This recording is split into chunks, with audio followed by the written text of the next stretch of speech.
Hello everyone, स्वागत है आप सभी का एक नई और कमाल की गुड न्यूज़ के साथ। मैं हूं आशीष सर। और दोस्तों, गुड न्यूज़ भी छोटी मोटी नहीं है, बल्कि सीधे 40,800 रुपये यानी कि पूरे 41,000 रुपये की स्कॉलरशिप मिलने वाली है आपको सीधे आपके अकाउंट पे। कोई एग्ज़ाम नहीं देना, कोई टेस्ट नहीं देना, सीधा सा फॉर्म सबमिट करना है और सीधे पैसे आपके अकाउंट में आने वाले हैं। तो क्या स्कीम है ये, क्या करना पड़ेगा, कैसे पैसे मिलेंगे और आपको कौन कौन से डॉक्यूमेंट की ज़रूरत पड़ेगी, कहाँ सबमिट करना है, सब कुछ शेयर करूँगा वीडियो में। तो प्लीज़ वीडियो को पूरी देखें और आगे बढ़ने से पहले अभी लाइक करके अपने सभी दोस्तों और रिश्तेदारों को भी शेयर कर दीजिए, ताकि आपके साथ साथ आपके दोस्त और रिश्तेदार भी इस स्कीम का फ़ायदा उठा सके। और इसी तरह से हमारे चैनल पर आपको सारी अपडेट मिलती रहती है, तो भैया चैनल को भी सब्सक्राइब कर लीजिए, ताकि इन फ्यूचर सारी अपडेट आपके पास आती रहे। और सर्कुलर अभी जो है ये 3-4 दिन पहले का ही है। तो चलिए मैं यहाँ पर आपको क्लियर सर्कुलर पहले एक्सप्लेन कर देता हूँ। चलिए यहाँ पे देखो, ये है financial assistant for the ward of construction worker registered with labour welfare board for the year of 2020, 21 and 21-22। यानी कि ये जो स्कीम है, जो कंस्ट्रक्शन वर्कर है, यानी कि जो लेबर कार्ड जिनका बनाया हुआ है और उनके बच्चे दिल्ली के सरकारी स्कूलों में पढ़ते हैं, तो सीधा उनको 2 सेशन यानी कि यहाँ पर 21 और 21-22 का ये स्कीम का पैसा आपको मिलने वाला है।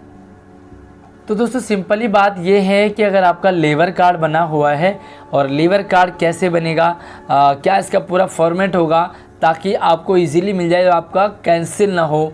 तो चलिए यहाँ पर आप सबसे पहले आपको देखिए कि जो सेशन है वो आपका रहेगा 2020-21 से लेकर के 2021-22, पूरे 2 सेशन का एक ही बार में आपको मिलेगा।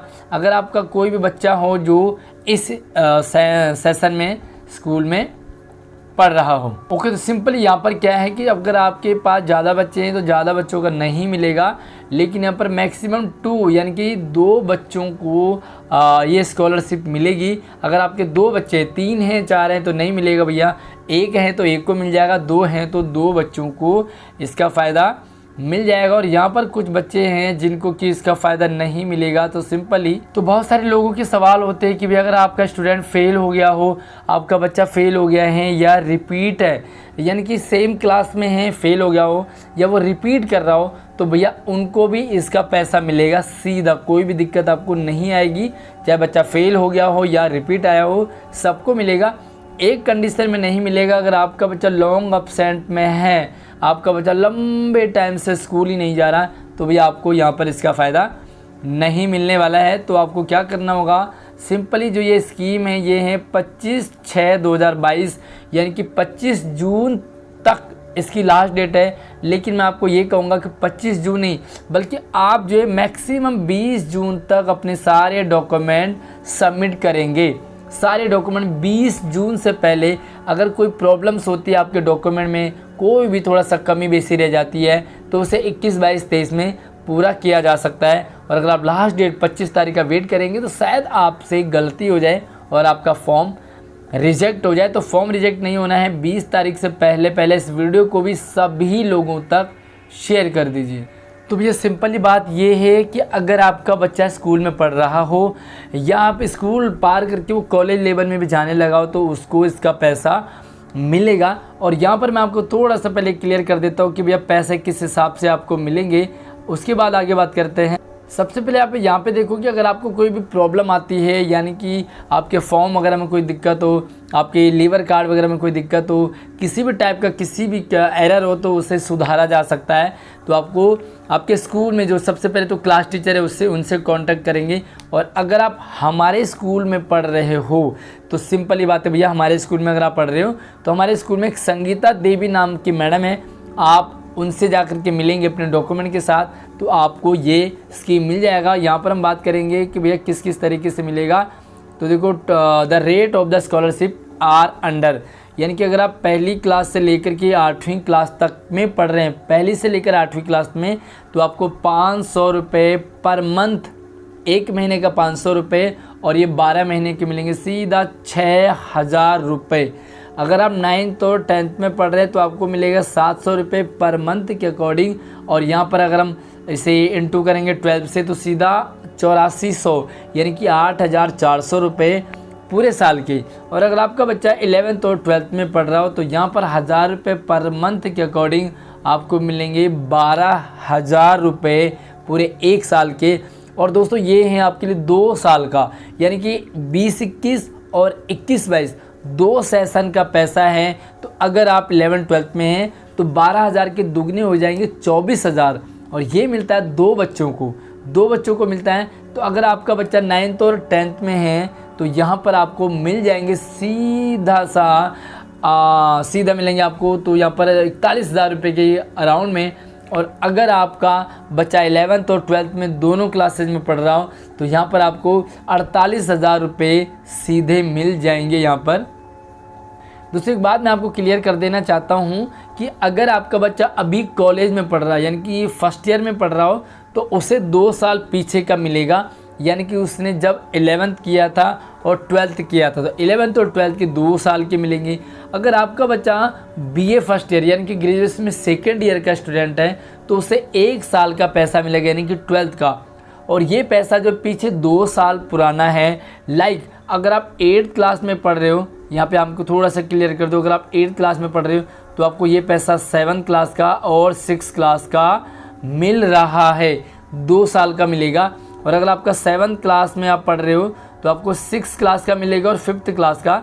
लेकिन अगर आपका स्कूल चेंज हो गया, मान के चलो आपने 5वीं तक किसी दूसरे स्कूल में पढ़ा और अब आप 6ठी में चले गए, ठीक है, 7वीं में चले गए, तो आपको 1 साल का पैसा उस स्कूल से मिलेगा जिसमें आप हैं।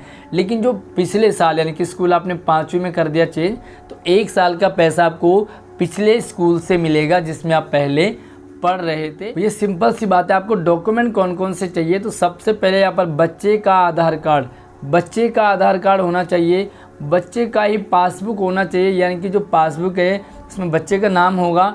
उसके बाद आपको यहाँ पर ध्यान रखना है कि जो फ्रंट पेज होगा जहाँ पर आपको IFSC कोड मिलता है, MICR नंबर होता है, अकाउंट नंबर होता है, बच्चे का नाम डिटेल वगैरह होता है, उस पेज की फ़ोटोकॉपी चाहिए आधार कार्ड की। और मम्मी या पापा में से किसी एक का लेबर कार्ड की फ़ोटोकॉपी चाहिए होता है विद रिन्यूअल। तो चलिए मैं अब आपको दिखाता हूँ कि आपको किस तरह से डॉक्यूमेंट सबमिट करने हैं। तो दोस्तों जो आपका जो लेबर कार्ड होगा वो इस तरह से आपका बना होगा। और यहाँ पर आप देखोगे कि ये चीज़ आपको मेंशन होना चाहिए आपके लेबर कार्ड में, डेट ऑफ रिन्यूअल, यानी कि जो आपका लेबर कार्ड है वो रिन्यूअल होना चाहिए। और यहाँ पर जो रिन्यूअल है ये 20/9/2021 को रिन्यूअल हो चुका है। और अगला रिन्यूअल क्या होगा, तो अगला रिन्यूअल है आपका 21/8/2022 नेक्स्ट रिन्यूअल डेट, यानी कि 25 जो आपको जून दिया है उससे उसके बाद तक रिन्यूअल डेट होनी चाहिए और उससे पहले आपका रिन्यूअल हो जाना चाहिए, ठीक है। उसके बाद देखते हैं यहाँ पर यह आपका लेबर कार्ड के फॉर्मेट है और आपको किस तरह से रखना है।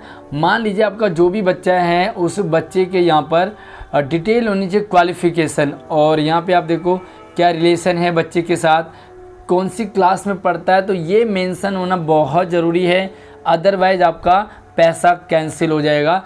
और यहाँ पे आप देखो कि जो भी स्कूल में जिस भी स्कूल में आपका बच्चा पढ़ता है, जिस भी क्लास में पढ़ता है, उस स्कूल का नाम होना चाहिए, स्कूल की ID प्रॉपर होनी चाहिए। तो यहाँ पर जो है एड्रेस वगैरह पूरा होना चाहिए। जब भी आप अपने लेबर कार्ड को रिन्यूअल कराएं तो ये सारी चीज़ें आप वहाँ पर ध्यान रखेंगे। तो आई होप कि आपको लेबर कार्ड से रिलेटेड सारी डिटेल आपको पता लगी होगी। आप अपने क्लास टीचर से संपर्क कीजिए। साथ में आप हमारे स्कूल में हैं, अगर आप पढ़ते हैं तो आप संगीता देवी मैडम से मिलिए। और हाँ, अगर आप हमारे स्कूल में नहीं पढ़ते हैं तो आप मुझे कमेंट कर सकते हैं, मैं आपको प्रॉपर जो भी प्रॉब्लम हो आपको वो सॉर्ट आउट करने की कोशिश करूँगा। गवर्नमेंट अगर आपको पैसा दे रही है तो वो आपको मिलना चाहिए। अगर कोई भी प्रॉब्लम होती है आपके डॉक्यूमेंट में तो सीधा अपने इंचार्ज से मिलिए, वो आपकी हेल्प ज़रूर करेंगे। Okay bye.